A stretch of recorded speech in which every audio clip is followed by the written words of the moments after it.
আমাদের দাবি মানতে হবে, আমাদের দাবি মানতে হবে। আসসালামু আলাইকুম প্রিয় দর্শক, আপনারা জানেন যে দিনের পর দিন যাচ্ছে আর মাসের পর মাস, কিন্তু তারপরও যেন এই টিকিট সিন্ডিকেট বন্ধ হচ্ছে না। 40,000 টিকিট ক্রমে দাঁড়িয়ে গিয়েছে 1,90,000 টাকা। এই দাম না কমার কারণে যারা নিম্ন আয়ের মানুষ আসলে সৌদি আরব যায় কাজের সন্ধানে কিংবা অর্থের সন্ধানে, তারা কিন্তু এখন আর যেতে পারছে না। কিংবা যারা এখন সৌদি আরবে আছে 2 বছর কিংবা 5 বছর হয়ে গেছে, নারীর টানে কিংবা মায়ের ভালোবাসায় চলে যায় দেশে, তারা এখন আর যেতে পারতেছে না। দর্শক, আপনারা জানেন যে সৌদি আরবে অবস্থারত কিছু প্রবাসী আন্দোলন করছে, তাদের ভিডিওটা আমি আপনাদেরকে দেখাতে চাই। প্রিয় দর্শক, চলুন ভিডিওটা দেখা যায়। আমাদের দাবি মানতে হবে, আমাদের দাবি মানতে হবে, টিকিটের দাম কমাইতে হবে।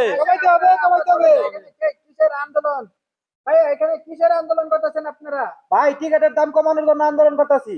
বর্তমান বাংলাদেশ টিকিট কত টাকা আছে? বর্তমানে বাংলাদেশের টিকেটের দাম 2 লক্ষ টাকা। আপনাদের আন্দোলন কতদিন থাকবে ভাইয়া? এটা কোনো গ্যারান্টি নাই। আন্দোলন আমি বলতেছি, শুনেন আমার কথা।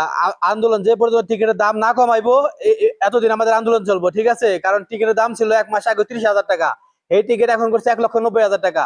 যতদিন পর্যন্ত এই টিকিট 30,000 টাকা না আনবো, আমরা এইখানে আন্দোলন করবো, ঠিক আছে? আন্দোলন আমরা ছাড়বো না। হ্যালো গাইস, আপনারা দেখেন বর্তমান সৌদি আরব আন্দোলন হতেছে টিকিটের বিষয় নিয়ে। মনে হয় ওরা রেমিটেন্স বন্ধ করে দিবে, দেশের রেমিটেন্স তো বন্ধ করবো, শাটডাউন দিয়ে দেবো, রেমিটেন্স পাঠাবো না। তাড়াতাড়ি সিন্ডিকেট ভাঙেন, নালে হয় সরকারের পতন হবে, গতি থাকবে না। হয় আসিফ নজরুল পদত্যাগ করবে, নয়তো টিকিটের দাম কমাইবো। আমাদের দাবি একটাই, মানতে হবে, মানতে হবে, আমাদের দাবি মানতে হবে, মানতে হবে, মানতে হবে। তো দর্শক, ভিডিওটা আপনাদের কেমন লাগলো? যদি ভালো লাগে অবশ্যই একটা লাইক, একটা কমেন্ট এবং শেয়ার করবেন। আপনারা জানেন যে সৌদি আরব থেকে এখন সমস্ত প্রবাসীরা কিন্তু রেমিটেন্স শাটডাউন করেছে। ভালো থাকবেন, আল্লাহ হাফেজ।